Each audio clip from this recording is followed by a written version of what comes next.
গত 3 দিন আগে আমি দুপুরবেলা এক ছেলের জানাজা পড়ছি আমার বাসার পাশে।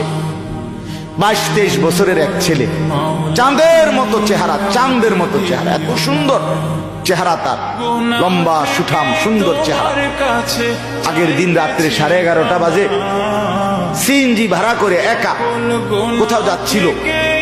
আপনার একটা কাভার্ড ভ্যান বাড়ি দিছে, এক বাড়িতে তাৎক্ষণিক জায়গা শেষ। পরের দিন দুপুরবেলা জানাজা হয়েছে। আমি বললাম, হায়, এই ছেলেকে তো তার আগের দিনও তার ঘরে তার মা বাপ লেপ কম্বল দিয়ে দিছে রাত্রিবেলা শীতে। আজকে যে সে কবরস্থ হবে, আজ রাত তার কবরে লেপ কম্বল কে দিবে? কবরের মধ্যে তো ভীষণ ঠান্ডা, ঠান্ডা না? কথা বলেন না কেন? ঘরের চাইতে বাহিরে বেশি ঠান্ডা না?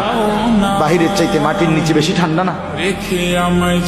তো এই ঠান্ডা কবরে এই যুবককে লেপ দিবে কে? কম্বল বিছাই দিবে কে? তাকে আশ্রয় দিবে? খুব মায়া লাগছে আমার। আছে 3-4 দিন ধরে তার কথা মনে পড়ে।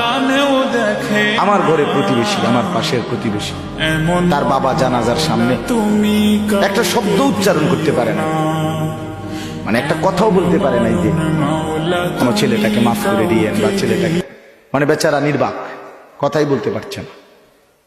4টা মেয়ের পরে একটা ছেলে, কি পরিমাণ আদরের ছিল।